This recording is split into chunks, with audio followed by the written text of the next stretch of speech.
Idhaa unayochagua ama uliochagua ni Iqra FM 95.0. Kipindi ni Dau la Iqra, hewani sauti zao ni manahodha. Nikiwa hapa nahodha mtu mzima Omar Abud, nahodha mwenza ni mtiakasi wa chombo na Simbajike Baharia. La Abdi Ahmed, popote pale ulipo mpenzi msikilizaji, bila shaka hii ni idhaa ile tofauti, idhaa kila siku inakupenda kwa ajili yake Allah subhanahu wa ta'ala. Karibu sana tujumuike pamoja inshallah. Na katika dakika hizi 26 ambazo zimeshakatika moja kwa moja msikilizaji, awamu yetu hii ya tatu kama ilivyo ada na desturi imesheheni mambo si haba. Lakini leo kidogo kutakuwa na tofauti kwa sababu tuna mgeni, na mgeni wetu ametoka safari ya mbali, amewasili hapa, kwa hiyo na ameshajumuika nasi. Lakini kabla ya kuungana na mgeni msikilizaji, wazo la siku limeletwa kwako kwa hisani ya Pembe Flour Mills. Pembe Flour Mills, kampuni iliyohodari kwa usagaji wa ngano, mahindi na lishe kwa mifugo. Bila shaka mpenzi msikilizaji, kama kawa kama dawa, wazo la siku linaletwa kwako kwa hisani kuu ya Pembe Flour Mills. Wazo la siku ya leo inatoka kwake kitabu cha Sheikh Guru mwenyewe, Wala bin Wala, Dibaji za Maisha. Anasema uongo mzito hutoka kwa mtu mwerevu. Uongo mzito hutoka kwa mtu mwerevu. Omar Abud. Uongo mzito hutoka kwa mtu mwerevu. Kuna ule msemo, unajua kizungu nao ndio matatizo ya problem kidogo, lakini wazungu wana msemo walisema, ikiwa unataka kuwa muongo basi hakikisha una akili njema, akili nzuri. Yani kumbukumbu yako, IQ yako iko sawa, ndio utakuwa muongo mzuri sana. Sasa muongo mzito hutoka kwa uongo mzito hutoka kwa mtu mwerevu. Mtu mwerevu. You have to be very bright. Sana tena for ndio. you to be systematic and remember your lies. Kwa sababu unajua kwa nini? Kwa sababu uongo si halisi, si uhalisia, si jambo ambalo limetukia. Ni mambo ya kupangwa, ya kubuniwa. Sasa kukumbuka jambo ambalo halikutukia, halikufanyika, ama hukulifanya wewe ama hakulifanya yule unayemsemea kwamba amelifanya, ni vigumu sana kulikumbuka. Kwa mfano leo utakapolisema, kesho ukiulizwa huwezi kurudilia vile vile, kwa sababu ni kitu hakikufanyika. Kwa hivyo uongo mzito, mtu ambaye ameamua kuwa muongo, na hizi ni mbinu ambazo hutumika sana na mawakili. Utakuta kwamba wakili anapokuwa na kuwakilisha mahakamani, anakuambia hakikisha mazungumzo haya umeyakariri na kuyakariri na umeyahifadhi kama vile umehifadhi Qur'an, ili utakapoulizwa unarudia vivi hivi ambavyo umeulizwa. Lakini ukukumbuka kwamba kile utakapokuwa unaulizwa huwezi kurudi, kwa sababu ni jambo halikutukia. Kwa hivyo ni kweli maneno yake Guru Ustadh Wala bin Wala kwamba uongo mzito hutoka kwa mtu mwenye akili, mtu yani mwerevu. Kwa sababu kukariri na kuhifadhi uongo ambao jambo halikufanyika, lakini ukawa unalikariri na kulirudilia, basi sharti akili yako wewe iwe ni nzuri sana. Akili yani iwe imetuama, ndipo utaweza kukariri na kuhifadhi jambo ambalo halikutukia, ni la kupangwa, jambo la kusimuliwa, lakini ukalikariri kana kwamba limefanyika kweli. Kwa hivyo sharti uwe ni mtu mtulivu sana, akili iwe ni ndefu na pana, ndio unaweza kuwa muongo namna hiyo. Pasina hivyo ni izara tu ambayo itakufikia. Unajua kwa nini watu wengi hupatikana na kufeli wakati ambapo wako kotini, Omar Abud? Ni kwa sababu utaona mawakili wengi watakufanya urudie jawabu ambayo umeweza kupatiana hapo awali several times. Wanafanya hivyo kwa sababu they are playing mind games with you. Kwa sababu they are looking for that little statement that you're going to actually make that is going to be different from the one you made prior. Unaelewa? Bali na hiyo, Omar Abud, siku zote tunahimizwa ama kuna advice ambayo huwa tunapatiwa ya kuwa hakisha kuwa kila kitu ambacho unasema ni jambo la kweli, kwa sababu it's very very difficult for you to actually remember a lie. Sana. Mara nyingi Omar Abud, leo unaweza kuja kunipatia hadithi fulani ama story fulani, kisha kesho utajisahau. Wakati ambapo unanipatia story ambayo ni different from that, ambapo unataka relate na story ambayo unanipatia hivi sasa, utajipata ukisema ile story but in a different kind of manner. Unaona? Hapo ndo utapatikana na ile uongo ambayo ita-cause mtu kukuwa na total mistrust with you. Kwa nini? Kwa sababu huyu ambaye anasikiza hizi hadithi zako, yeye tayari anajua kitu ambacho uliweza kumpatia jana ama kumwambia jana. Alafu leo unampatia a different kind of story. Definitely ashajua na ushapoteza ile trust ambayo ulikuwa nayo. Kwa hiyo siku zote hakikisha ya kuwa if you don't want to bother your mind with people who have goldfish. Unajua goldfish Omar Aboud wakati ambapo ana swim hata kwa aquarium ana swim this direction. Wakati ambapo anarudi hivi, yale yote ambayo alitukia ama alifanya wakati ambapo alikuwa anaenda east, akirudi hivi ashasahau kila kitu. If you know you have that kind of memory, mpenzi msikilizaji, hakikisha kuwa umepunguza uongo. Uongo hata iruhusiwi kwenye dini. Mwisho wa siku, unaelewa? Kwa hiyo if you know your memory is not like 100%, hakikisha ya kuwa lies stay away from you mwisho wa siku. Na ukweli wa mambo ni kwamba mwanadamu hayuko 100%. Hakuna mwanadamu mwenye memory hiyo. Kwa hiyo hilo ni hakikisho la kwamba uongo si kazi. Kwa hiyo na unajua njia ya Mungu ni fupi sana. Mtu akiwa mrongo njia yake ni fupi sana ya kumdata, na mojawapo ndio hiyo ambayo atakuwa anasimulia tofauti. Na nimesema kwamba kama ulivyokariri kwamba ni ngumu sana kuhifadhi jambo ambalo halikutokea, halikufanyika, lakini ukawa umelisema na unarudia vile vile. Lazima litakuwa na mabadiliko. Kwa hiyo tujiepushe tu na uongo. Wazo la siku limeletwa kwako kwa hisani ya Pembe Flour Mills. Pembe Flour Mills, kampuni iliyohodari kwa usagaji wa ngano, mahindi na lishe kwa mifugo. Ndio maana yake huyo msikilizaji, ikiwa ni 32 dakika zimesha katika baada ya saa 2 saa hizi ni za Afrika ya Mashariki. Na moja kwa moja msikilizaji, tutakuwa tunajikita na kuingia katika mada yetu ya siku. Na leo hii wengi sana wanasikia tu hapa tukizungumza kwamba msimamizi mkuu wa kituo cha Iqra Dr. Muhammad Bahaidar, wako baadhi ambao wamepata fursa ya kumsikia hapa hewani katika vipindi tofauti ambavyo wameweza kushiriki nasi.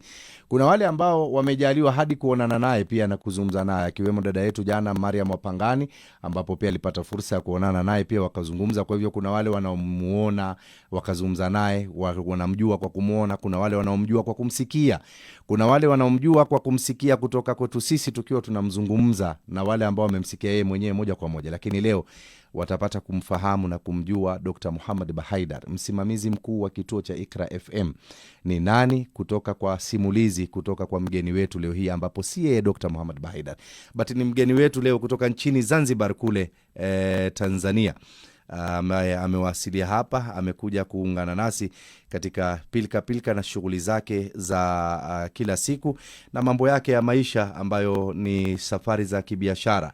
Na moja kwa moja katika kipindi chetu msikilizaji, leo hii mgeni wetu tuliye naye hapa ambaye atatufahamisha kwa kina kuhusiana na huyu tunayemzungumza Daktari Muhammad Bahaidar ni Ahmad Suleiman Abdullah almaarufu Ahmad Kipozi. Ahmad Kipozi, jina maarufu au lakabu ambayo anaitumia ni Ahmad Kipozi, ambaye tuko naye ndani ya idhaa ya Iqra FM asubuhi hii ya leo, tukiwa hapa mimi na Ramla binti Abdi, ambapo tutakuwa tunahojiana naye katika masala haya ya my career journey, safari yangu katika taaluma hii ambayo hivi sasa ambayo anaifanza.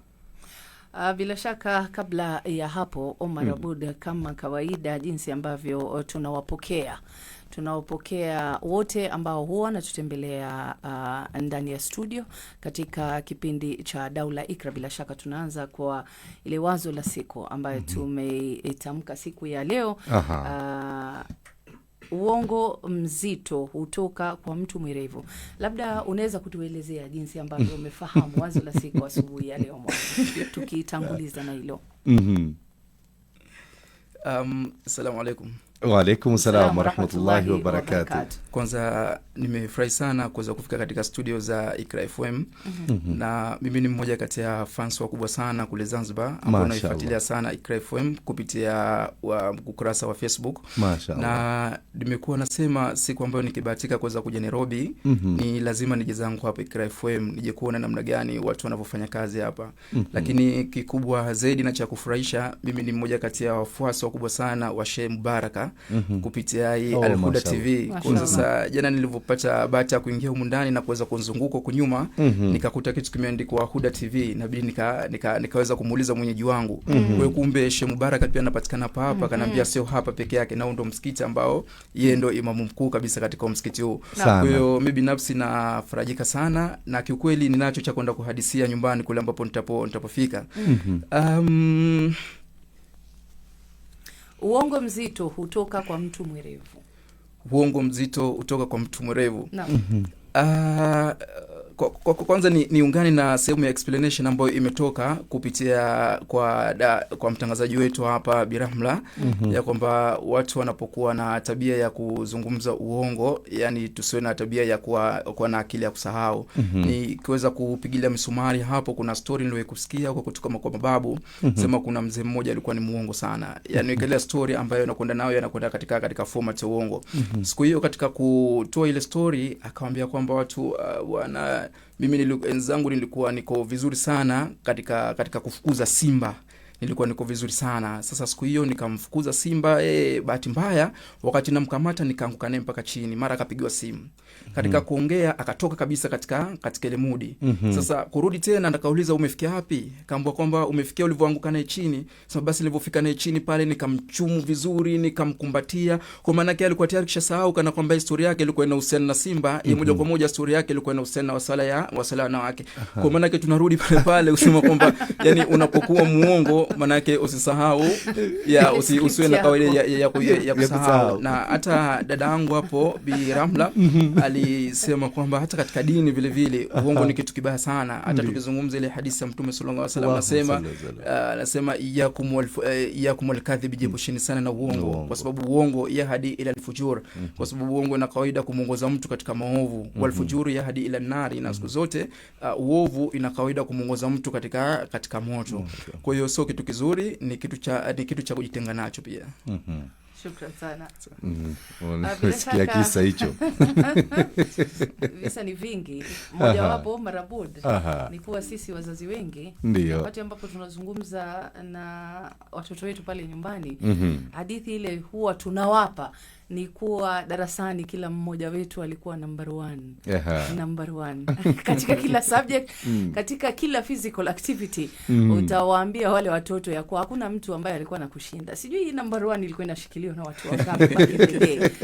Bila shaka. Lakini kwa kutanguliza ni kuwa Omar Abuda, kabla ya sisi kufika kwake mgeni wetu mashuhuri ndani ya studio, sisi pia tunaweza kutoa shuhuda zetu ya jinsi ambavyo tumekuwa groomed na Dr. Mohamed Bahaidar, who is the CEO of Iqra FM. Bila shaka ni mengi ambayo mimi naweza zungumza na kusema ya kuwa kabla mimi kuja hapa ni mengi ambayo sikuwa najua, sikuwa nafahamu, ambapo with the last 2 years ambayo nimeweza kuwa chini yake, ameweza ku-expound memory yangu na jinsi ambavyo pia ninakabiliana na matukio tofauti, especially wakati ambapo tunatoka na yeye kule nje na kuzungumza na washikadau tofauti ambao wameweza kusimama na sisi hapa ndani ya Iqra FM. Bila shaka ni jambo ambalo ninaweza kumsifia nayo tena sana. Ni vitu vingi sana. Omar Abuda, itabidi ya kuwa baada ya mgeni wetu hapa ndani ya studio inshallah pia mimi utaweza kunialika nizungumze kama protege wa CEO Dr. Mohamed Bahaidar bila shaka. Lakini siku ya leo si siku yangu, bila shaka ni ya mgeni wetu ambaye ametoka all the way from Zanzibar, ambaye ameonelea ni muhimu sana watu kuweza kujua ni nani exactly CEO Mohamed Bahaidar. Na kabla ya kumjua basi Dr. Mohamed Bahaidar, tumjue yeye mwenyewe kwanza, ndugu yetu Ahmad Abdullah almaarufu Ahmad Kipozi. Ahmad Kipozi ni nani haswa? Msikilizaji hivi sasa amekaa kwenye idhaa yake pale kando ya redio yake, anaitegea Iqra FM, anataka kumfahamu Ahmad Kipozi ni nani. Sawa kabisa. Unapozungumzia Ahmad Kipozi, mwanzo umesema Ahmed Suleiman Abdullah, na mara sana na kwa situmia hili jina langu timilifu kwa sababu vice second president wa Zanzibar anaitwa Ahmed Suleiman Abdullah. Kwa unakuta kwamba yale majina yamefanana sana, kwa hiyo hata nikiingia vile katika ofisi za government ama private nakuwa nawapatabu sana. Kwa hiyo manake nakuwa situmii sana na nakuwa natumia Ahmed Kipozi. Lakini tukizungumza nani Ahmed Kipozi? Ndio. Ahmed Kipozi ni mwenyekiti wa Zanzibar Gem Foundation, lakini Ahmed Kipozi ni CEO wa Alnis Zanzibar Limited, ambayo ni kampuni kubwa ambayo inafanya mambo mengi sana pale Zanzibar. Lakini ukimzungumzia Ahmed Kipozi indip, unamzungumzia ni kijana mdogo sana ambaye amepata ushawishi mkubwa sana wa kufanya mambo mengi sana kupitia Dr. Mohamed Bahaidari. Na before nimekutana na Bahaidari since 2013 pale Zanzibar. Na can say ile safari yangu, yani my journey career started from there. Since ambapo nilivokutana na Dr. Mohamed Bahaidari, nimekuwa mtu mwingine kabisa, ni tofauti na vile ambavyo nilivyokuepo. Na kwa mara mwanzo hata nilivotoka nje ya Tanzania, nilivorudi tena nyumbani, nimekuwa kijana ambao mwenye mawazo tofauti sana. Unajua kule kwetu Zanzibar, format yetu ya kuishi ni tofauti sana na nilikuta hapa Nairobi ama Mombasa pale nilivotembelea. Sisi kwetu kule nyumbani Zanzibari, mtoto hata akiwa ana umri wa miaka 40, yeye bado anakaa nyumbani, anakula kwa mama, anakula kwa baba. Hata akioa mkewe anamweka nyumbani, baba na mama ndio wanakuwa wanamshughulikia. Kwa hiyo sisi maisha yetu ni ya kwenda kijiweni kempu kupiga story na kurudi zangu nyumbani, stories zimeisha hapo. Lakini since nilivokutana na Dr. Bahaidari, hata akili yangu kidogo vile vile imechangamka. Hata nilivorudi nyumbani nimeshindwa tena kukaa nyumbani, na nikawa ndo sababu ya kuweza kuandaa hii Zanzibar Gem Foundation, ikiwa na lengo ya kuweza ku-uplift, inspire and na kuweza kumotivate vijana wa Kizanzibari na kuweza kumake sure kwamba yani vile vipaji vyao kwa potential kwa wao. Kwa hiyo huyo ndo Ahmed Kipozi. Ni taswira halisi hiyo ya ndugu Ahmed Kipozi, kama ulivyoipata msikilizaji, na nadhani hivi sasa umemfahamu. Kwa swali la uzushi tu, kuna shekhe mmoja nampenda sana kule nchini Zanzibar, anaitwa Sheikh Hilal Kipozeo. Kuna uhusiano wote kati ya Kipozi na Kipozeo? Hapana. Na yule yuko Tanzania mainland kule. Hata na mimi mmoja kati ya watu ambao namfuatilia sana. Nikienda kwenye baadhi ya mambo, watu wengi wana compare jina langu na jina lake. Lakini kiuhalisia tuko tofauti, yani tu Kipozeo, mimi ni Kipozi. Mashallah, unajua nimeona majina kidogo yanafanana, nikaona bora tupate taswira halisi. Hivi sasa ndugu Ahmed, baada kama ulivyosema, baada ya kubadilishwa fikra na mawazo na akili yako kikamilifu na Dr. Mohamed Bahaidar, maamuzi gani ambayo uliyachukua? So moja, ushasema kwamba uliamua sasa kwanza uhame nyumbani, usiwe ni mwenye kuishi nyumbani katika umri huu kwa baba na mama. Na maamuzi gani mengine ambayo uliyachukua hususan katika hili suala la career path? Asante sana ndugu mtangazaji kwa swali zuri sana. Tukigusa neno career, pengine labda kabla kwenda huko mbele tuanze kuangalia kwanza ni kitu gani career, ili tupate kufahamiana. Nisije kwa pengine mimi naongelea road ya kuelekea Mombasa, lakini mwenzangu uko na road ya kuelekea Nakuru sana. Kwa hiyo kwa pamoja tukizungumzia neno career, bwana Umar bin Abud, unafahamu nini kuhusiana na career au Birahma? What is career? Yani ukizungumza neno career, what comes in your minds? What I'm passionate about? Yes. Okay. That will help me build my life. Okay. Yes. That is career. Passion has to be there in terms of career.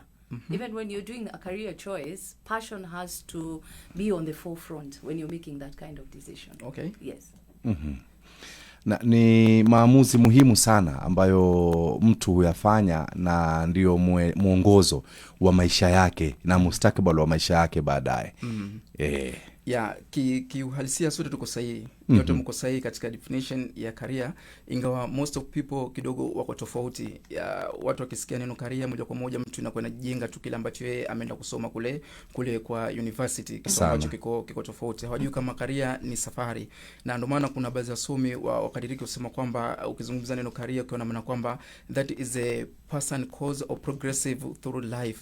Lakini ukisoma kuna kitabu kimoja ambacho kinaitwa How to Regain Your Lost Years, anazungumza na kusema kwamba career is long time path that help you to achieve your career dream.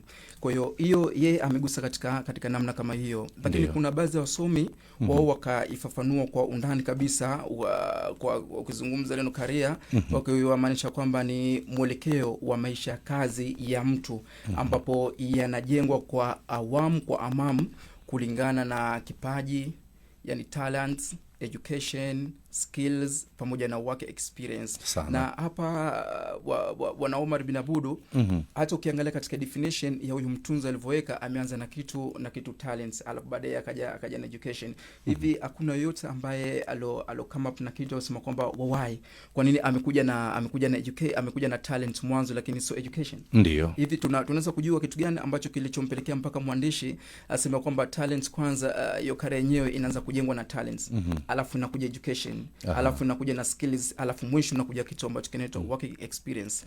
Hii mtunzi ameheka hii kwa sababu kuna kitu ambacho kinaitwa talent. Leo hii kuna watu wanafanya kazi ambazo sio career zao. Iko na maana kwamba kuna watu wanasoma vitu ambavyo vilikuwa hawahusu. Na hata ukisoma kuna kitabu kimoja ambacho kinaitwa The Hidden Self, mtunzi amejaribu kuuliza maswali yafuatayo: why we have a lot of expertise, more knowledge but few solution. Kwa nini leo hii kuna wasomi wengi, ukienda ama vioni kila mwaka watu wana graduating, lakini kuna solution ndogo ya mambo. Tulikuwa tutarajie kila watu wakigraduate na wasomi wako wengi, manake mambo yawe solution na mambo katika jamii iwe kubwa. Lakini akazungumza tena akasema kwamba why we have a lot of medicine but more disease. Kwa nini leo hii nikikuuliza Birahma, kwa nini kuna madawa mengi lakini kuna mamarazi yanakuwa nazidi? Au nikikuuliza kwani why we have a lot of motivation books, the people are reading and they are motivated. Kwa nini leo hii kuna vitabu vingi vya kumotivate na watu wanasoma lakini watu hawa motivated? Hivi kuna yote labda tunaweza kujiuliza ni kwa nini? Bwana Omar bin Abdul kwa sababu tumeweka lile la elimu tumeliweka mbele la kusoma kuliko lile la talanta. Sasa talanta kama ulivyosema, mipangilio inaanza talanta kwanza. Ukianza na talanta, basi unafanya jambo ambalo unalipenda ndani ya moyo wako na utalifanya kwa dhati, na utalifanya ujaribu kukila uwezo wako ulifanye liwe vyema na ulinyooshe kwenye unyoofu wake. Lakini ukienda kwenye masomo utafanya ni kazi tu kwa sababu nimesomea hii, lakini haiko kwenye moyo wako. Lakini bali na hiyo, Omar Aboud, I think watu ambao wanafaa kuwa blamed zaidi ni watu ambao wametutangulia katika maisha. Kwa sababu kuna hii yani kuna watu wengi kama mama zetu, baba zetu, na kufikia mpaka sasa Omar Aboud, ni kuwa the kind of advice we usually get wakati ambapo tuko wadogo, ni kuwa kuna karia fulani ambazo zitatupatia sifa fulani ama pesa kiasi fulani when we grow up. For example, ushaiona Omar Aboud wakati ambapo mko meetings za wanafunzi, walimu na wazazi pale shule, ni kuwa ile sifa ambayo inatolewa katika karia fulani inakuwa ni kama ile ya medicine, ya kuwa lawyer, kuingia katika banking and stuff like that. Yani watu wameifanya career fulani kuwa zina sifa zaidi kuliko zingine, and that is the reason why ile perception ya huyu mtoto tayari imegeuzwa at such a young age, kudhani ya kuwa iwapo nitaenda away from that ni kuwa I will not make it in life. And I think that mpya ambayo imekuwa introduced hapa Kenya, ya kuwa we moved away from a certain way tukaingia katika CBC method of learning, ya kuwa at a very young age hawa wanafunzi wanajifunza elimu mbadala, ya kuwa it's not all about books.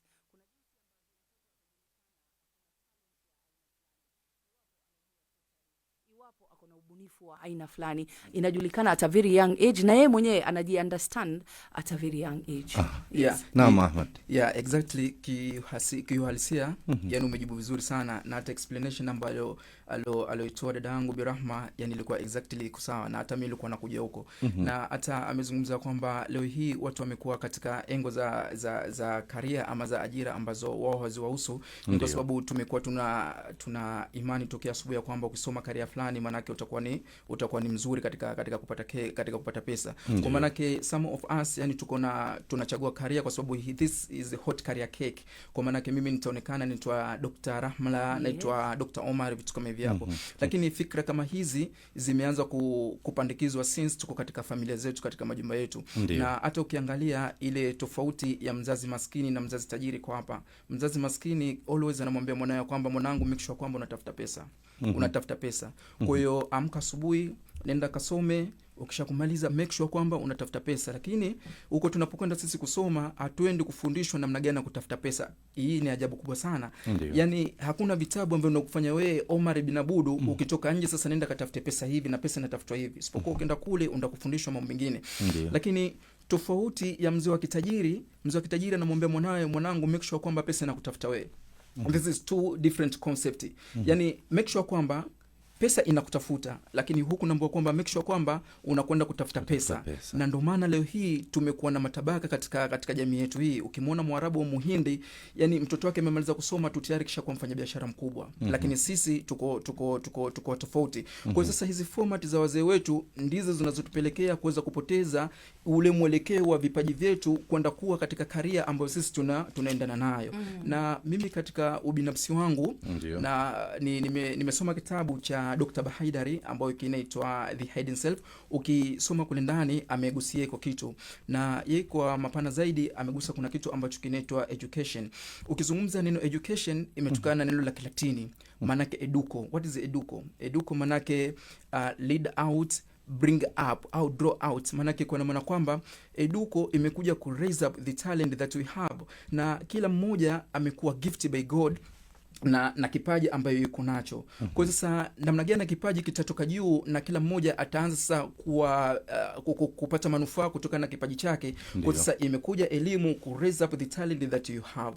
Lakini unfortunately jamii yetu kubwa zaidi watu wana focus na vipaji vya watu wengine. Maanake sasa tunatumia elimu kututengeneza sisi kuwa ni watu wenye vipaji fulani, lakini hatutumii elimu kutuibua sisi kuwa na vipaji ambayo tuko navyo sisi. Na ndio maana mtunzi hapa akasema kwamba yani ukizungumzia neno career, tukibaka hapo on our topic, ukizungumzia neno career maana ni mwelekeo wa maisha ya kazi ya mtu ambaye yanajengwa kila hatua kutokana na kitu ambacho kinaitwa talent ameka kwa mwanzo, alafu amekuja na kitu ambacho kinaitwa education, alafu akaja na skills pamoja na work experience.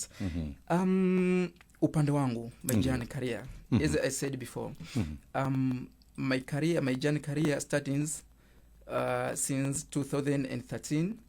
Na career yangu mimi imeanza kupata mwanga na mwelekeo nilivyoonana na Dr. Muhammad Bahaidari for the first time. Mimi binafsi yangu toki asubuhi ndoto zangu nilikuwa kuja kuwa chief of protocol kwa upande wa Zanzibar katika masuala ya serikali na vitu tofauti. Hiyo that was my dream. Lakini kama tunavyojua kwamba kuifikia ile career kuna mambo mengi sana ambao unatakiwa kwanza ufike ili uweze kufika kule ambapo wewe unapotaka kwenda. Na mimi binafsi yangu nimepitia mambo mengi sana. Mwalimu wangu wa kwanza amekuwa yeye, ameanza kunifunza lugha ya Kiingereza wakati still bado niko mdogo sana pale. Lakini badala ya kumaliza lugha ya Kiingereza akaniambia kwamba najua focus yako unataka kwenda wapi, lakini kwanza tusifike huko, wacha tutengeneze mazingira haya ili uwe rahisi uweze kufika kule ambapo unapotaka kwenda. Kwa hiyo kitu gani ambacho alichokifanya, ameniingiza kwanza katika kazi, ambapo kipindi hicho yeye alikuwa ndo mkurugenzi wa kampuni moja kubwa sana pale Zanzibar ambayo inaitwa Drop of Water. Yani ambao most of Zanzibaris maji ambayo tunakunywa kupitia hiyo kampuni ambayo Dr. Bahaidari yeye ndo alikuwa anaiongoza. Kwa hiyo akanichukua pale, akaniambia kwanza nataka uanze kujifundisha kazi kwa vitendo, alafu badala hapo sasa nataka mimi mwenyewe nianze kukusomesha masuala ya business administration kupitia chuo ambapo hapa tupo, alafu tuone unakwenda katika format gani. Kwa hiyo nimeanza kufanya kazi almost kama kwa mwaka hivi. Yani badala kuanza kufanya zile kazi, yani kujifunza kwa vitendo, ndipo nikaanza kuingia darasani, akaanza kunifundisha masuala ya biashara na masuala ya ufanyaji kazi. Kwa nikapata certificate yangu kupitia chuo ambacho pale alichokuwa anakifundisha. Badala ya hapo nikaenda usoni, manake baadaye akaondoka Zanzibar akarudi zake Kenya. Kwa hiyo mimi nikatoka pale, lakini nilikuwa tayari niko na ujuzi tayari kupitia kazi ambayo nilikuwa naifanya, lakini vile vile nilikuwa na certificate ya hiyo business administration.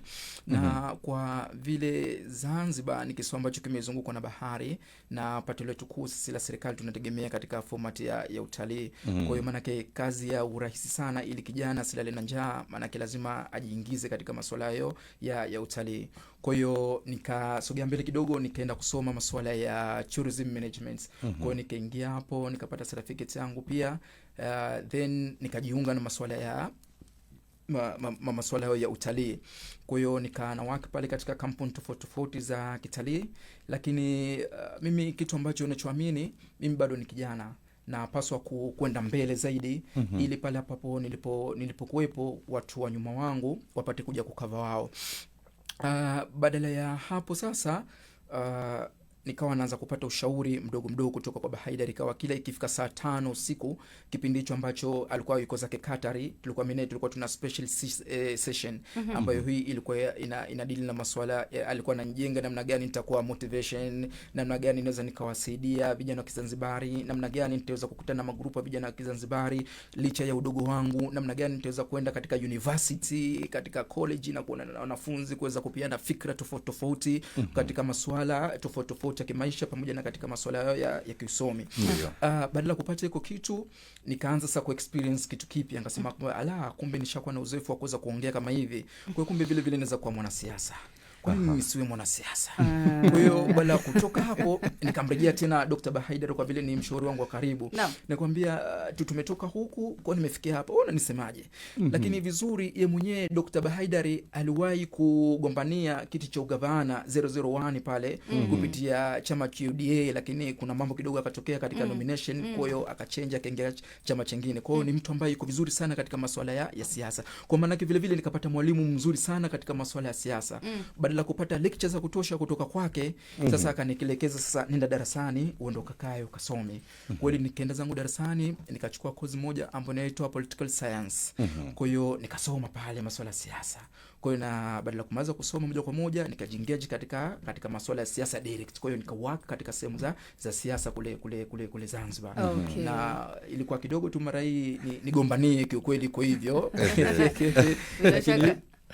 bila shaka kwa sababu ya wakati Omar Aboud itabidi sisi kukatiza hii awamu. Lakini ni mengi ambayo tumeweza kusikiza kuhusiana na maisha yako baada ya kukutana naye CEO Mohamed Bahaidar. Lakini kwa utambulisho tu, wakati ambapo tutaanza awamu ya 4, bila shaka Omar Aboud, tungependa kujua pia, wasikizaji wangependa kujua, unajua hakuna hadithi nzuri kama ile ya transition. Kabla ya mafunzo ya Dr. Mohamed Bahaidar, maisha yako jinsi ambavyo ilikuwa, ndo watu watapenda kujua, kusikiza.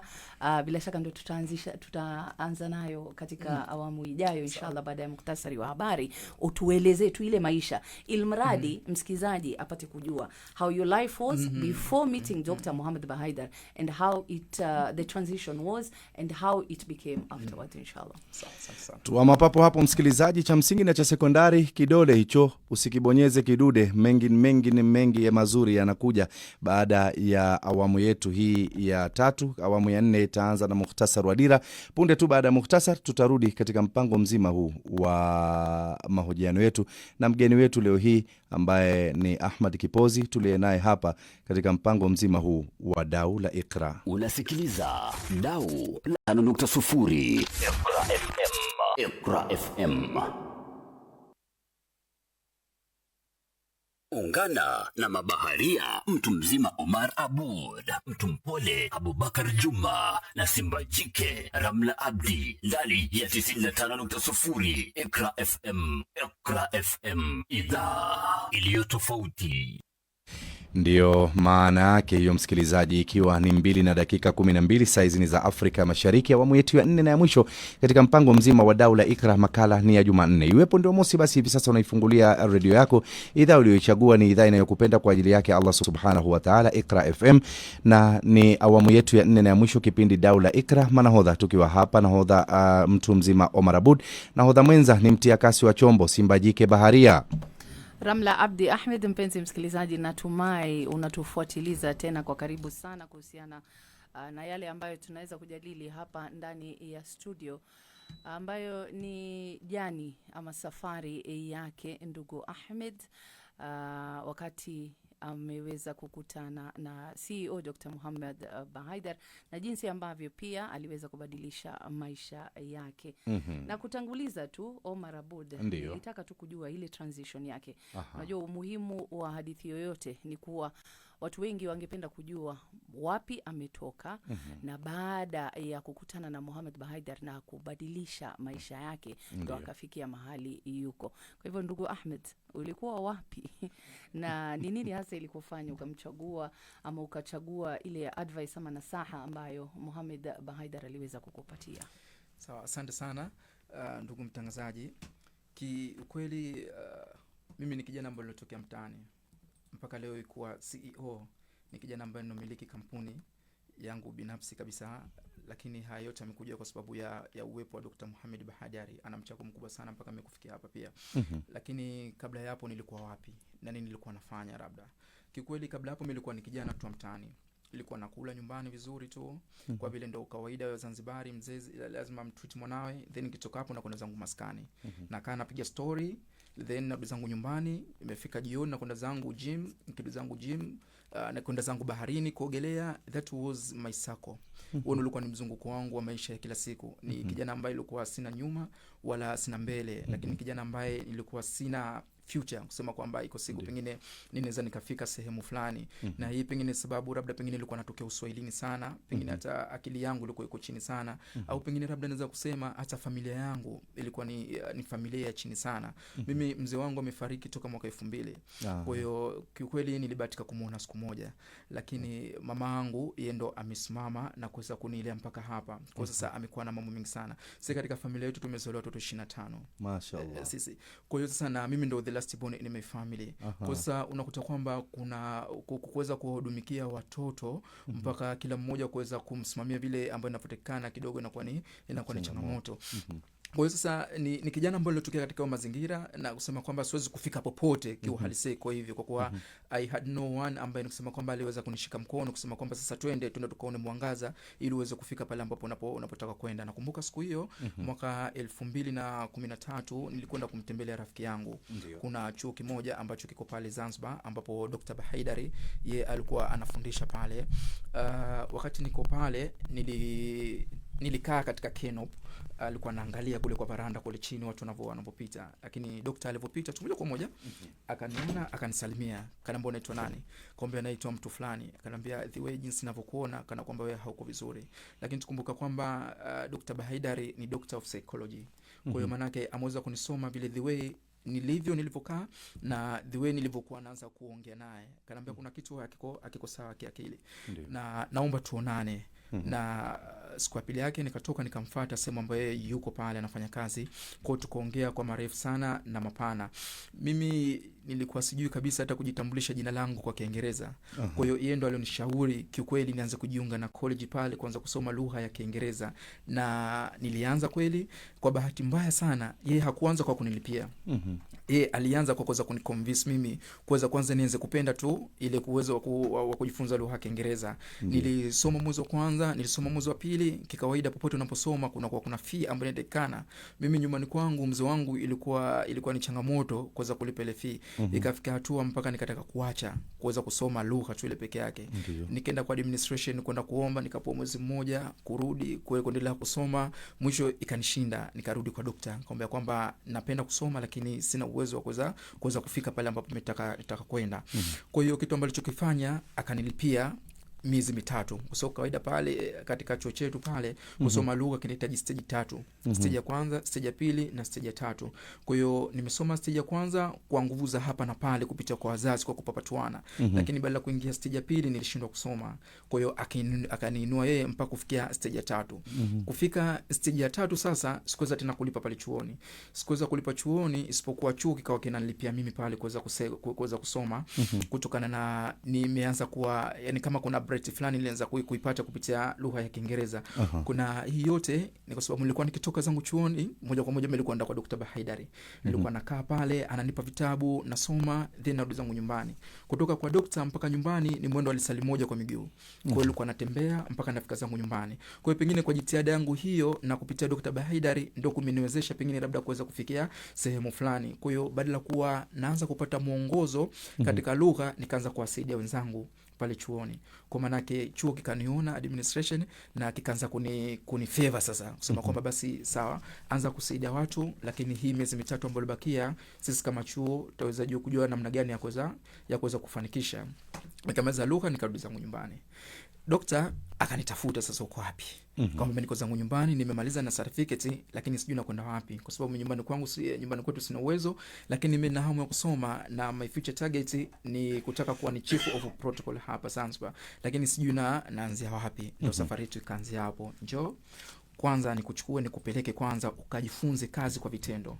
Alafu baadaye uendeza kwa darasani tuone namna gani naweza nikakusaidia kupitia masuala ya biashara. Kwa hiyo safari yangu imeanza hapo kukua na usaidizi umekuja hapo. Lakini kikubwa zaidi ambacho kilichonisaidia nakumbuka aliwahi kunipatia vitabu 25. Ameniambia vitabu hivyo nakupatia kama zawadi. Kaa ujifunze na utaposhindwa nitafute nijue namna gani ya kuweza kukusaidia. Daktari akapata kuondoka. Nakumbuka mpaka leo moja kati ya neno ambalo nalikumbuka kuna neno linaloitwa comprehend. Nikawa namuuliza daktari what is comprehend? Mbona hayo maneno ambayo ndo kwanza leo. Kwa sasa nikawa najivunia nikiingia darasani sasa natumia English kupitia kwenye vitabu. Kwa sasa wale wenzangu mpaka walimu pale kwa wananiuliza what kind of English you speak? So what is comprehend? Kama hivi. Kwa hiyo nimeanza kujijenga kupitia vitabu, nimeanza kupata experience hiyo, nikaanza sasa kushare idea zangu sasa vijana wenzangu kupitia knowledge ambayo naipata kupitia vitabu. Lakini kumbuka kwamba kile ikifika saa 5 saa 6 mimi nilikuwa na kipindi maalum na dokta. Hiyo ilikuwa ni kila siku. Yani kunipigia msasa, yani kushua kwamba ninaelekea pale ambapo anapotaka kuelekea. Dr. Bahaidari ni motivation speaker. Hiyo tunajua iko kitu naye akanitrain ili niweze kufikia pale. Na kumbuka moja kati ya vitu ambavyo siwezi kuvisahau katika maisha yangu wakati dokta yuko zake Qatar sasa. Kuna kipindi ambacho yeye ametaka kufanya ambacho kinaitwa Dr. Bahaidari Talk Show ambacho kweli kimefanikiwa Zanzibar. Na kimefanikiwa Zanzibar kwa sababu usimamizi wangu mimi ambao nilofanya kule. Na kitu gani ambacho nilichokifanya? Imagine nimeenda kuomba ufadhili sehemu ambayo sikutarajia kama tutaweza kupata ufadhili.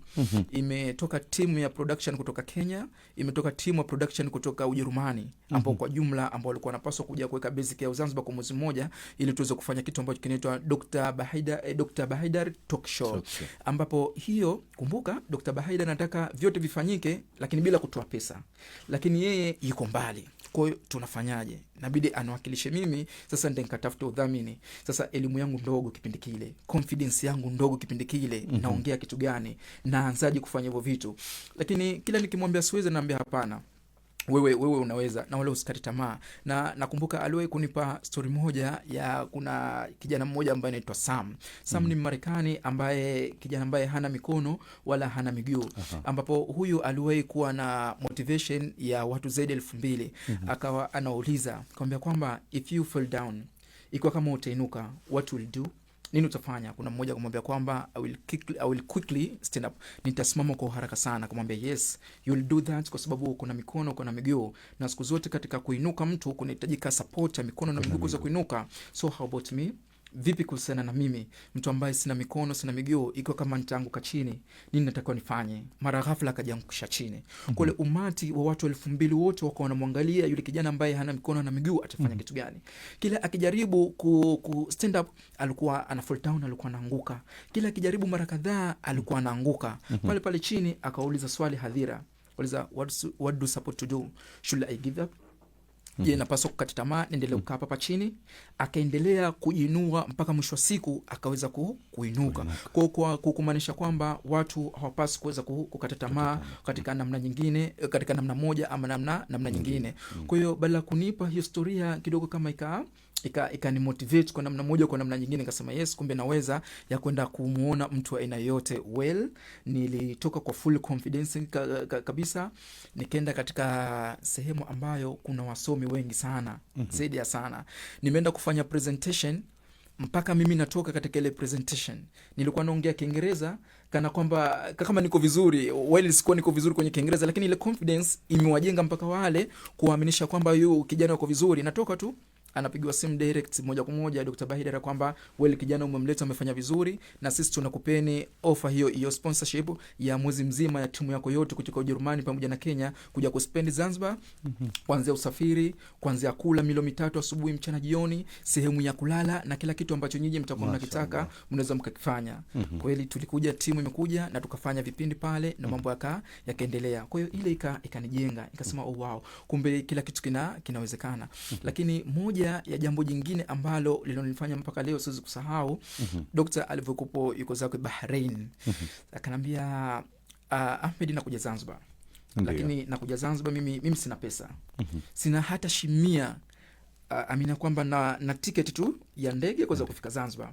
Lakini mimi nitaishi Zanzibar, nitafanya kazi Zanzibar, nitaoa Zanzibar. Alafu wewe hujaoa Zanzibar, mimi nitaoa mimi mwanzo. Lakini kumbuka Zanzibar sio kwetu, Tanzania sio nyumbani, lakini nitafanya hayo na sina hata shilingi 10. Nachoomba wewe fanya maarifa uje kunipokea tu hapa airport. Sasa nikawa najiuliza, sasa huyu ni mtu aina gani? Yaani anakuja katika nchi ya watu. Imagine kama mimi nakuja zangu Nairobi, Kenya hapa, mimi sina hata shilingi 10 kabisa. Alafu sina kitu chochote. Alafu nasema kwamba bwana Omar bin Abudu, mimi nakuja Kenya, nitaoa Kenya, nitafanya kazi Kenya, na mwenyewe utaona na sina hata shilingi 10. Ngasema ngoja tusubiri tuone, pengine naweza nikajifunza kitu kutoka kwake. Na unajua Binabudu pamoja na Birahma, hakuna kitu kizuri kama kupata exposure, la vile vile kujifunza kutoka katika vitendo kuliko ile elimu ya kukaa darasani. Mimi nimejifunza mambo mengi sana kutoka kwa dokta kupitia maisha yake kihalisia, kwa sababu nilikuwa nakaa naye kwa muda mrefu sana. Na alivyokuja sasa, kweli alifika Zanzibar, aliishi Zanzibar, amefanya kazi Zanzibar. Mimi niko pale namtazama tu. Mimi sifanyi kazi, lakini anafanya kazi Zanzibar. Imagine, mpaka ikafikia hatua ile jingine tena ndo siwezi kulizungumza, mpaka akaingia katika Uarabuni huko tena kutafuta mtoto mmoja Kizanzibari ambaye yuko vizuri mashallah.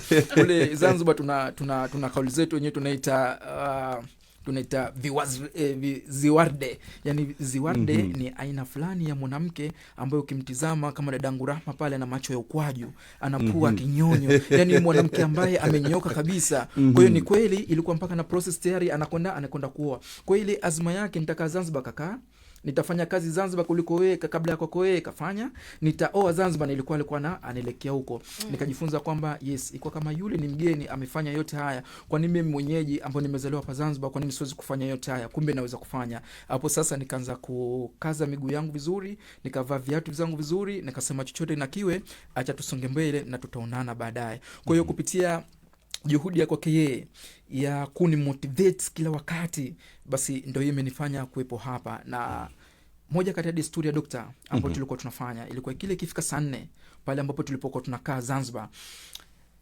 alikuwa na kahawa yake, anaeka kahawa pamoja na visheti, alafu anafungua vitabu pale. Sasa tusome. Sasa nauliza dokta, tunasomaje? Sasa wewe nimekuambia tusome, wewe utaposhindwa wewe niambie nikueleze. Kwa hiyo unajua kusoma kitabu sio gazeti. Gazeti unaweza kusoma tukapita, lakini kitabu inabidi usome alafu uelewe kile ambacho kimeandikwa inside. Kwa hiyo ulikuwa unasoma, alafu ulikuwa unakaa naye nafunga. Kwa hiyo sasa yeye ananichambulia, iko hivi, na mimi nikiamka tu asubuhi moja kwa moja, hata kama utatembelea katika peji yangu utaweza kuona baadhi ya sehemu ambazo nimekuwa invented za kwenda kuongea vijana. Mimi nikitoka tu usiku ule naenda kupractice kile ambacho nilichosomeshwa, tena nasimama kwa confidence kabisa, naongea, kuna 1, kuna 2, kuna 3, napigwa makofi. Nikirudi namuonyesha dokta, angalia leo nimepigwa makofi. Akanambia wow, hiyo ni kitu kizuri. Kwa hiyo kiukweli hiyo ndo safari yangu huko nilipokuwa, kutoka mtoto wa mtaani mpaka kuwa ni CEO ambaye namiliki kampuni yangu, lakini kupitia msaada wa karibu sana wa Dr. Muhammad Bahidara. Unajua ni mambo ambayo hapa tumeyashuhudia hasa katika mwambao ule wa pwani kule, ambapo ni kaunti ya Mombasa, kaunti ya Lamu, Kilifi, Kwale, ambapo pia kuna wengi sana miongoni mwa wasanii waigizaji hawa wa vichekesho, wengine wa filamu ambao wamepata pia kupata baraka za Dr. Muhammad Bahaidar. Lakini huku nchini Zanzibar hivi sasa tunazungumza na Ahmad Kipozi. Ni yeye tu aliyefaidika kutoka kwa lile ama kile alichojaliwa Dr. Bahaidar, ama kuna mwingine yoyote ambaye aliweza kupata manufaa haya? Ni wewe tu ama kuna mwingine? Kweli, yani hii safari yangu ilikuwa nifungamane na zaidi ya vijana 50 kuweza kuja kutembelea Nairobi. Lakini kidogo haikuwezekana kwa maana nimetoka mimi kuweza kuwakilisha wale vijana wenzangu ambao wako kule. Kuna mamia ya vijana ambao wamepata usaidizi wa Dr. Bahaidari. Sisi klasi yetu tu pekee yetu tulikuwa tuna vijana wasopungua 120. Sisi mimi tu binafsi yangu klasi yangu, wale katika kile chuo kulikuwa kuna madarasa mengi sana. Na alhamdulillah vijana ambao tumetoka ambao tumepita katika mkono wa Bahaidari, kila mmoja sasa hivi yuko na network yake na vitu ambavyo wamefanya, na most of them wamejiengage katika masuala ya utalii. Na mpaka leo nakumbuka mwaka 2021-2022 Dr. Bahaidari alikuwa ana launching ile website yake ya masuala ya kuweza kukuza talanta kama ulivyozungumza. Alikuwa na programu ya Dr. Bahaidari Cheka Tu ambao ameweza kuwashika mkono kina Dr. Kokoro na wengine. Niliweza kushiriki pale na niliwaambia kabisa hadhira kwambia leti ingelikuwa mimi na uwezo, sisi wa Zanzibar tungekuwa tuna uwezo vijana pale, basi sasa tungemchukua Dr. Bahaidari ili tumwache Zanzibar aendelee kukaa Zanzibar. Dr. Bahaidari Zanzibar ni kama mfalme. Yani ni kama mfalme kwa sababu amejenga vijana wengi sana. Na sisi tunachoamini kwamba kijana mjenge katika knowledge. Usimjenge katika kumpa kitu. Kimjenge katika knowledge, leo na kesho ataweza kujua namna gani kuweza kujisaidiza. Kwa hiyo mpaka leo vijana ambao waliosaidiwa tayari wenyewe wanaona umuhimu wa Dr. Bahaidari.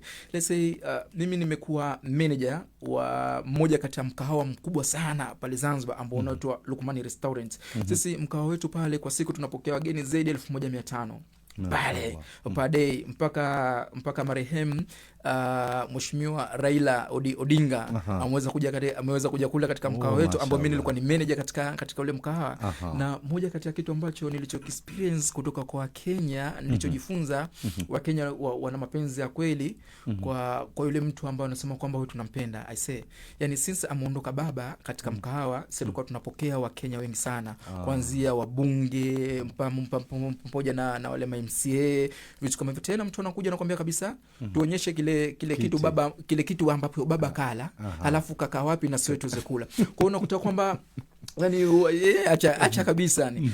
Kwa hiyo wale vijana ambao wamejengekwa ama wamejengwa uwezo na Dr. Bahaidari, ninaonana nao kila leo kupitia mkahawa wangu pale, kwa sababu ndo wana makampuni yao, wanakuja kuleta vijana wao. Mpaka leo tukionana wanauliza vipi Dr. Bahaidari, kana kwamba kama leo wanataka awepo pale Zanzibar kwa ajili ya kuendelea kuwasaidia. Lakini ukiachana hivyo, Dr. Bahaidari mara nyingi sana anapokuja Zanzibar anakuwa anafanya kitu ambacho kinaitwa media tour. Tunakuwa tuna utaratibu wa kuweza kutembelea zile media ambazo ziko pale Zanzibar. Kuna siku tulitembelea, kuna station moja inaitwa Hits FM ambapo pale kuna na Assalamu FM vile ambayo iko. Nakumbuka tulikuwa tuna ziara ya kwenda Summit University, lakini kabla kwenda pale kwa ajili ya kwenda kufanya public lecture, tulianza pale. Tulifanya kipindi pale kwa dakika 10. Umeme ukakata ghafla. Kumbe kulikuwa kuna mamia ya wasikilizaji ambao walikuwa wanasikiliza kile kipindi. Katika dakika 10 zile, mtangazaji alikuwa na dakika 5 za kuongea na dakika 5 kumpa Dr. Bahaidari kuongea tu. Umeme kukata, sasa tukaondoka zetu. Baada ya dakika 10 tukapigiwa simu. Sasa kuna watu sasa wamekuja kumtafuta Dr. Bahaidari pale station, ambao walikuwa wanamsikiliza, walikuwa wanataka kujua huu ni mtu wa aina gani. Yani ndani ya dakika 5 ambaye ameongea vitu ambavyo sisi wenyewe hatukutarajia kama kuna mtu ana uwezo wa kuongea vitu kama vile pale. Nabidi wakafunga safari wakatufuata mpaka Zanzibar University. Kwa maana kila dokta anapokuwa mchango wake unaonekana kabisa kwa mapana yake zaidi.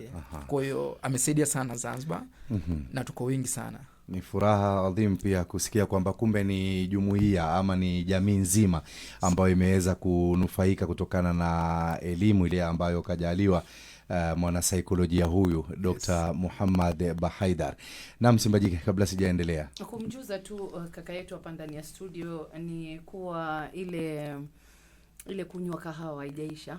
Iko paka sahihi. By the way. Wapo ya mambo ambayo anafanya bado kufikia sasa, bali na hiyo vitabu pia. Kila wakati ambapo atawakuta katika mkusanyiko wa aina fulani.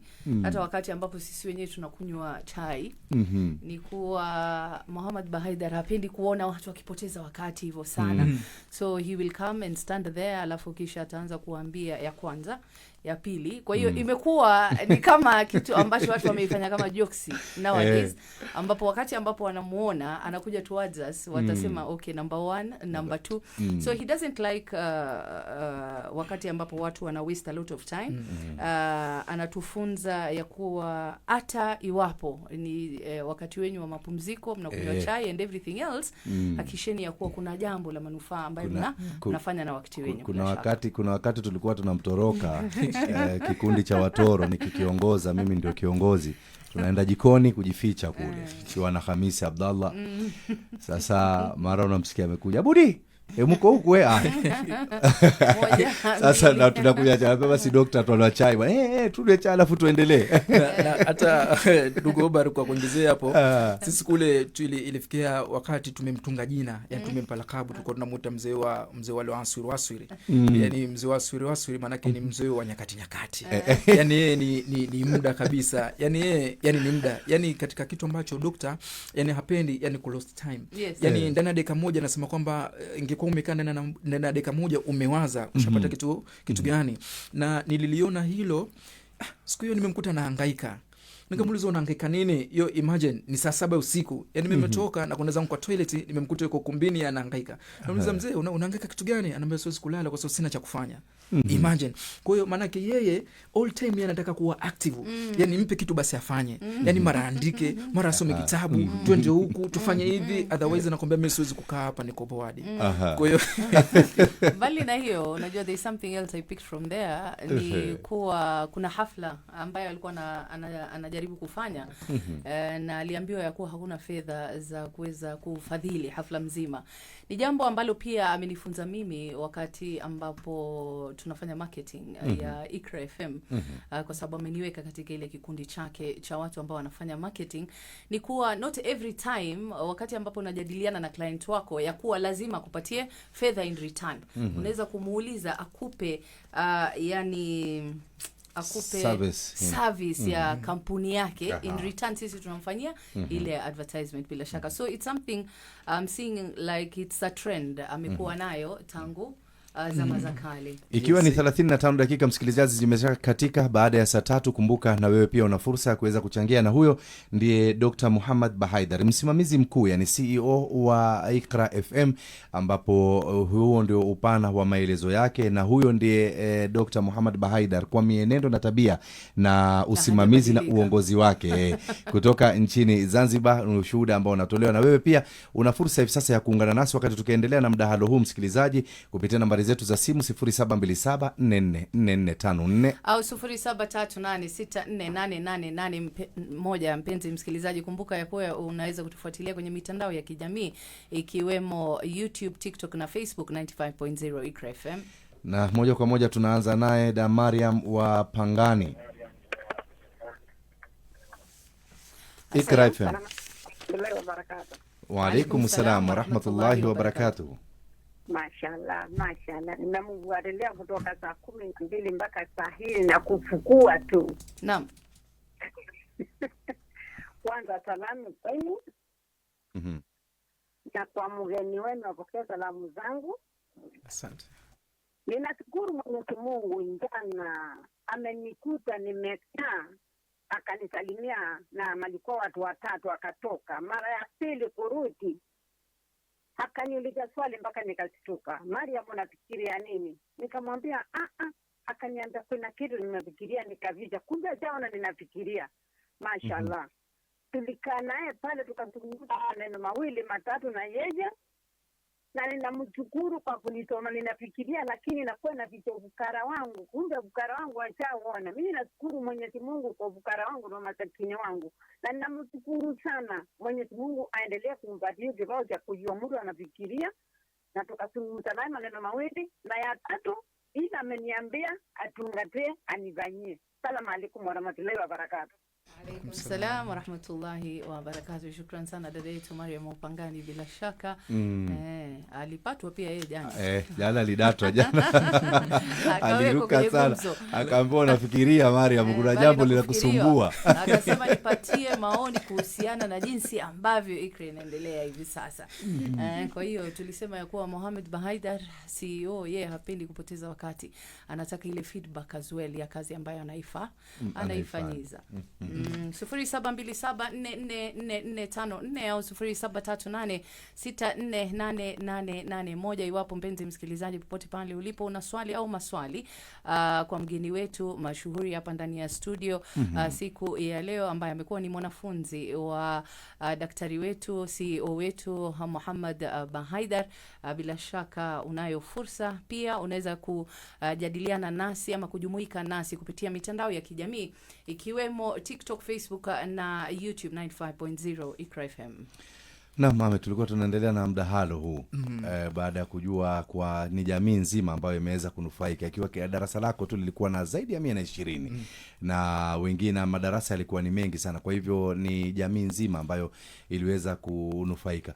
Hivi sasa pale sehemu ambayo uko hivi sasa, maisha yako ambayo unaendelea nayo hivi sasa, kazi zile ambazo umefanya ama unazoendelea kuzifanya zikiwemo za Anisi hizi ambazo ulifungua mwenyewe, MSMS Foundation, MSM Samahani Foundation, na nyingi sana zile, ufanisi huu wote unalipi la kusema kuhusiana na Dr. Mohamed Bahaidar? Kiukweli ni kuna mambo mengi sana ya kuzungumza. Na sisi kule watu wa Zanzibar wanasema kwamba yani ukitaka, yani ukiona mambo mengi sana kuzungumza alafu hujui uanze wapi na hujui unamalizikia wapi, nasema kwamba hata ukinipa peni na karatasi basi naweza nikamaliza wino na stili bado sijamaliza kuongea kile ambacho ninachotaka kuongea sana. Kiukweli ufanisi wangu kwanza umekuwa ufanisi wangu umekuwa kupitia hayo mambo ambayo nafanya, lakini mpaka leo siku zote mwanafunzi anaendelea kuwa mwanafunzi kwa mwalimu wake sana. It doesn't matter wewe umekuwa nani, ni sawa sana ile na mtoto anaendelea kuwa mtoto kwa mzee wake, hata uanze kuota ile ndevu nyeupe, hata wewe wana Omar Abudi na kuanza kuona kwa mbali unaweza kuota ndevu nyeupe, lakini still bado ukielekea nyumbani bado utaendelea kuwa mtoto. Mpaka leo nimekuwa niko chini ya Dr. Bahaidar kiuangalizi, niko na maana kwamba mpaka leo anaendelea kuniongoza. Na hata ikitokezea jambo kidogo, maana ni mtu wa mwanzo kuweza kuonana naye ni yeye na kuweza kunipa solution. Na hivi ninavyokuambieni, licha ya haya mambo ambayo ninayoyazungumza, vile vile mimi ni mtu ambaye natoa masuala ya counseling kwa vijana wenzangu. Na hii imenipelekea vile vile kuwa ni kupata credit sana kwa jamii ambayo niko nayo. Let's say sehemu ambayo ninayotoka mimi nyumbani kwetu ni kama ni mtoto wa kipekee kabisa katika kijiji chetu. Niko na maana kwamba yani ninapokuepo mimi hata ile jamii nzima unajua kwamba mtu fulani sasa amekuja. Ilikuwa kama kuna jambo la kuzungumzwa basi akazungumza mtu fulani. Na hata sehemu zangu za kazi ambapo hapo nilipotoka kabla hii kwangu mwenyewe, kwanza nilikuwa ni manager mtoto. Pale nilikuwa naongoza watu ambao mpaka na wajukuu zao wako pale. Imagine, yani mjukuu yuko pale anafanya kazi, alafu na bibi yake vile vile wako pale wanafanya kazi, kuonesha kwamba yani nilikuwa naongoza, yani ni watu wazima sana. Lakini nilikuwa naongoza kwa hikma, na hizi hikma zote nimezitoa kutoka kwa Dr. Bahaidar. Na siku zote mwenyewe alikuwa na msimu wake ananiambia kwamba sikiliza nikwambie, wewe usiangalie hapa. Jaribu sana kuangalia mbele. Kwa kile ambacho unataka kukifanya. Kwa hiyo umeingia katika sehemu ya kazi, make sure kwamba hekima inatamalak katika ufanyaji wa kazi, ili kuensure kwamba kazi zako zinakwenda sawa bin sawia. Na nakumbuka siku hiyo kuna kampuni ilifunguliwa pale Zanzibar ambayo inaitwa Al-Nur. Kampuni hii siku ya mwanzo kufunguliwa tu imeingia hasara ya milioni 1 ya Kitanzania pale, ambapo Dr. Bahaidar badala kusikia issue ya kenda akamwambia mimi nataka niwasaidie. Wakati anakwenda pale anaanza kufanya kile ambacho anachokifanya, akanambia na wewe sasa nataka ukifanye hiki ambacho unachotaka kufanya this time. Ile ilikuwa ni restaurant kubwa tu pale Zanzibar.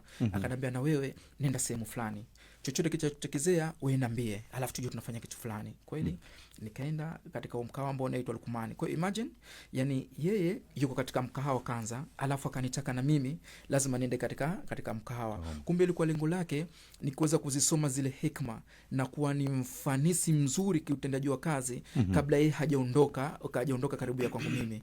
Na iko kitu kweli kilitokezea mpaka mimi naondoka katika ile kampuni ya restaurants, bosi wangu mpaka leo mimi ananitafuta. Mpaka leo ananitafuta. Kwa hiyo naweza kuzungumza kwamba ni ufanisi mkubwa ambao umejengeka kwangu kupitia Dr. Bahaidar, na moja kati ya mtu ambao siwezi kumsahau katika maisha yangu. Kwa sababu my career journey imeanzia pale kutoka kwake. Ndio. Yes. Naam. Bila shaka mimi niko na swali tu Omar Aboud. Tunajua ya kuwa vijana wa pwani hasa huwa watu ambao wamebembelezwa sana na wazazi wao. Na ninafurahi ya kuwa wakati ambapo Ahmed alikuwa anaanza alizungumzia na kusema ya kuwa wao wanapatiwa kila kitu na wazazi wao. So it's a norm ama culture ambayo imekuwa for the longest time na ipo kufikia sasa. Je, Ahmed, unadhani ya kuwa ni culture ambayo itafikia mahali ambapo itaisha? Kwa sababu wewe unaweza kuwa ulipata hiyo bahati, nyota ilikuangukia ya kuwa ulikutana na mtu ambaye aliweza kukusaidia na wewe mwenyewe ukakumbatia na ukakubali ya kuwa it is time for change. Je, unadhani ya kuwa nani wa kulaumiwa hasa when it comes to coastal parents na coastal boys, ya kuwa hii culture imeshindikana yani kumalizika kama kufikia kikomo? Asante sana kwa swali zuri. Na hisa hapo swali la msingi, je, hii silka na utamaduni wetu wa Kizanzibari kama ulivyotanguliza hapo awali, je, kuna uwezekano kuna siku ya kuweza kufikia mwisho? Jibu la haraka sana ni inawezekana, lakini si rahisi kama vile ambavyo tunavyofikiria. Ni kwa sababu ifuatavyo.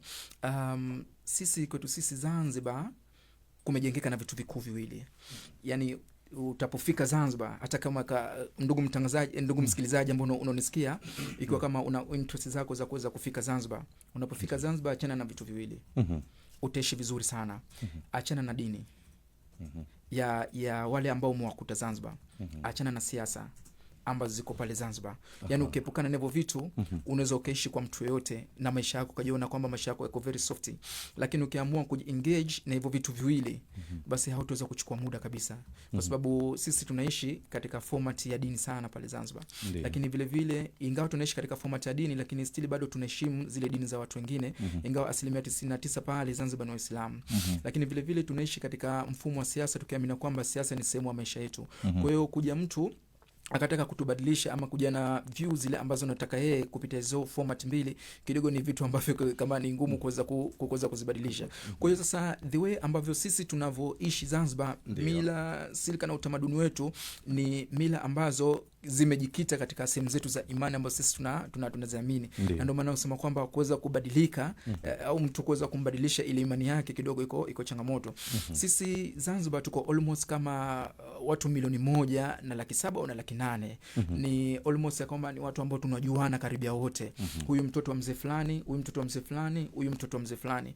Na ndio maana leo hii mtoto wa kike akivaa suruali, akirudi tu nyumbani tayari baba yake kishajua kwa nini mtoto wa kike amevaa suruali. Na mzee ataanza katika kikao chake cha kunywa kahawa, wataanza kumsumbulia, wewe ndo una swali wewe mzee, mbona mwanao tumemwona sehemu fulani kavaa suruali? Kwa hiyo mzee akitoka kwenye kijiwe anakuja na jaziba zake, imekwaje? Kwa ndio maana hata mtoto wa Kizanzibari kumuona kavaa suruali yani ni changamoto sana. Au kumuona mtoto wa Kizanzibari ameacha nywele wazi vile vile ni changamoto, kwa sababu pressure ambayo inakuja ni pressure mzee wake. Kwa vile tunajua na sote yule mtoto wa mzee fulani, yule ni mtoto wa mzee fulani. Kwa hiyo sisi still bado tuna maintain ule utamaduni wetu tukiamini kwamba mtoto ambaye hajaingia katika ndoa alafu ukamruhusu akakaa nje ya familia yake, nje ya uangalizi wa wazazi wake, maana kaenda kufanya mambo ambayo yako kinyume na utamaduni. Let's say Zanzibar unaweza kumkuta kijana mpaka miaka 40 lakini hamjui mtoto wa kike ndo nani. Na hii ni uhalisia, kwa sababu ikiwa kama unaishi nyumbani, vipi utaweza kumchukua mtoto wa kike alafu utampeleka nyumbani? Ikiwa kama guest zetu, ili uingie guest mpaka uende na vyeti vya ndoa, uhakikisha kwamba huyu ni mkeo. Vipi utaweza kumchukua mtoto wa kike tu uingie naye? So it's too complicated, you see. Na chingine, nyumba zetu sisi za Kizanzibari tumejenga katika utamaduni wa baraza, ambapo huku Kenya sijaona. Yani unakuta kwamba mlango alafu kuna baraza. Unakuta kwamba watu wa jirani, watu wa wapi, watu wote wanakaa hapo ndio wanapiga story. Kwa hiyo hata ile kusema kwamba una mtoto wa kike kumchukua kuweza kumuingiza ndani nyumbani kwenu, vile vile inakuwa ni changamoto. Lakini sasa utapohama ukawa katika maisha ya kujitegemea, utaweza kufanya yote hayo. Kwa hiyo sasa mzee anasema kwamba hapana, nikimruhusu mwanangu aweze kujitegemea atenda kuharibika. Na ndio maana tunaamini kwamba mtoto mpaka leo lazima akae chini ya wazee wake. Lakini kikubwa zaidi, hata mtoto wa kike ambaye ameolewa akaachika, ana watoto, unapaswa rudi zako nyumbani. Upaswi tena wewe kuanzisha maisha. Sisi tunafahamika. Kwa sasa huu utamaduni wa kusema kwamba mtoto sasa aanze kutoka nje ya makuchi ya mzazi wake, kidogo ni ngumu kuweza kufa, kwa sababu umeingia katika imani. Na hata mimi binafsi na age yangu hii ambayo niko nayo, mimi nyumbani mpaka leo mamangu anataka mimi zangu nyumbani kwetu, kwa sababu kwanza ananifahamu kwamba anajua mimi mwanae ni mdogo sana. Mimi mpaka leo mimi sishiriki vikao vya nyumbani. Kwa hiyo najulikana kwamba mimi ni mdogo. Mimi sichangii chochote katika vikao vya nyumbani. Kwa hiyo najulikana ni mdogo, so mimi sijaoa. Kwa hiyo manake ukubwa nyumbani, manake ni yule mtu ambaye ameoa. Kwa manake binabudo au birahma pale, inawezekana wewe ukawa mkubwa wa age, alafu kuna mdogo wako amekufuatia, kwa vile wewe hujaoa, basi yeye ni mtu ambaye anapoa kipaumbele, apita kwenye kikao. Lakini bwana Omar binabudo tusubiri nje kwanza. Kwa manake hivyo ndo vitu ambavyo tuko tunaangalia. Kwa hiyo mimi mpaka leo mamangu anataka nirudi zangu nyumbani. Na mimi nikiumwa kidogo tu mamangu anaanza kuingia wasiwasi, imekwaje umekaa peke yako, nilikwambia hivi na vile. Kwa ananihisi na kwamba kama nimetoka katika ule utaratibu ambao tokea hapo asubuhi wazazi wetu wamekuwa nao. Kwa hiyo kurudi katika jawabu la haraka ni ngumu sana kuweza kutoka katika utamaduni. Sasa swali la pili ambalo Birahma ameweza kuuliza, nani alaumiwe? Nani alaumiwe? Sidhani kama kuna yoyote wa kulaumiwa, kwa sababu kila sehemu kuna utamaduni wao.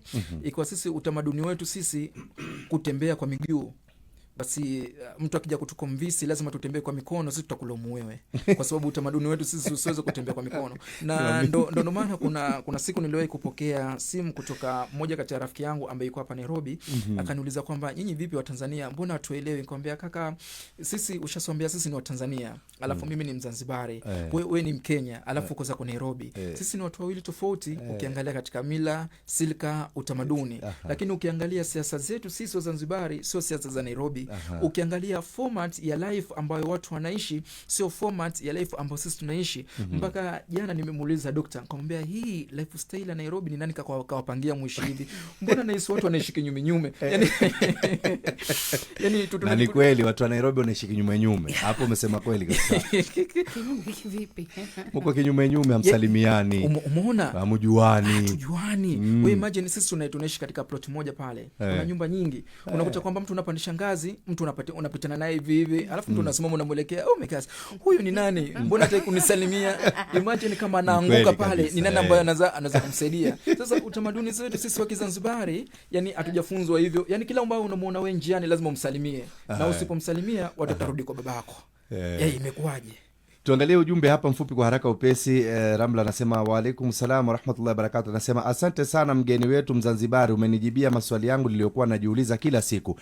Nilikuwa nikikaa nikijiuliza hii Iqra FM ina nini haswa. Kuna mabadiliko makubwa sana ambayo nimeyahisi yakiendelea katika idhaa yetu tuliyokuwa nayo katika zaidi ya miaka 20. Kumbe ni huyo Dr. Muhammad Bahaidar. Asante sana mgeni kwa kunifungulia swali langu ambalo limekuwa likinisumbua kwa muda mrefu sana. Mama Mariam akiwa maeneo ya Sinya huyo. huyo. Mashaallah. Anasema amekuwa akifuatilizia Iqra FM zaidi ya miaka 20, lakini amegundua kuna mabadiliko, hakujua ni vipi, lakini kumbe ni Dr. Muhammad Bahaidar. Mwingine anasema hapa, wa alaikum salaam wa rahmatullahi wa barakatuh. Anasema asante sana mgeni wetu, na muomba huyo Dr. Bahaidar aje huku Machakos pia, biashara zangu ndogo ndogo. Anasema hasa wakati wa likizo zinaanguka, aje anifungulie, anisaidie. Huyu ni Mtisio huyu. Haya, Mtisio anataka kufunguliwa biashara yake Premende. Ana biashara yake watoto wa shule. Sasa shule zikifungwa inakuwa changamoto sana. Basi tushakusikia, tutafanya kipindi na Dr. Muhammad Bahaidar inshallah siku moja akuelimishe Mtisio namna ambapo utaweza kuhimili biashara wakati ambapo shule zimefungwa. Naam. Bila shaka mimi yangu ni tofauti kiasi. Wakati ambapo nilikuwa nauliza how will we ever break this no mama culture, ni kuwa tunaweza. Tunaweza in such a way that kuna cultures ambazo tunaweza kuzikumbatia as time goes by, na kuna cultures ambazo zimepitwa na wakati, to be honest. Kwa mfano hii culture ya kuwa over the years tumeona watoto ama vijana wa pwani ya kuwa kutegemea wazazi wao, ama ile ku-over-tegemea. Yani kuna kutegemea ni sawa, na kuna ile over imepitiliza. Ya kuwa pia wao wameona ile athari ambayo imekuwa nayo kwa jamii. Kwa mfano wakati ambapo Omar Aboud mimi nitamfanyia mtoto wangu wa kiume kila kitu pale nyumbani, ni kuwa chochote ambacho ataweza kupata kule nje, wakati ambapo ako katika ile pita yake, ni kuwa atatumia zile pesa ama fedha kufanya vitu ambavyo vitaweza kumuathiri. Yani zitaweza kumdhuru yeye mwenyewe kiyeye, unaelewa? Alafu at the end of the day utampata huyu mama bado ndio analia, analalamika, au kijana wangu amefanyika ABC. Kwa hiyo kunazo zile utamaduni ambazo zimepitwa na wakati, Ahmed, bila shaka, ambazo they should come to a stop, unaelewa? Kwa sababu nakumbuka, unajua Omar Aboud back in the day, ya kuwa most of my sisters, si tumezaliwa wengi alhamdulillah pale nyumbani, ni kuwa wakati ambapo utakutana na classmate yako wa kiume barabarani, na unatembea na mamako, ya kuwa utavuka barabara, my friend, asikusalimie tu, kwa sababu the minute atakusalimia as a classmate, I don't know how you're going to explain ukifika nyumbani ya kuwa that's just a classmate. Ushapata? Kwa hiyo ni vitu ambazo over time with this generation ambayo tuko saizi, ambapo sisi we are millennial parents, ya kuwa sisi tumekumbatia, tumejua imepitwa na wakati, ya kuwa kuna jinsi ambavyo tunaweza badili, na bado tunaweza kuibadili in such a positive way. Lakini kwa sababu ya muda, kumalizia tu, labda Ahmed, ni ujumbe gani labda ungependa kuwafikishia vijana kuhusu labda ile umuhimu wa kukumbatia mabadiliko badala ya kuogopa kuvunja tu ile mazoea ya zamani? Asante sana Ramla. So sorry, unajua katika itifaki kutamka jina tofauti kidogo unakuwa ni sawa.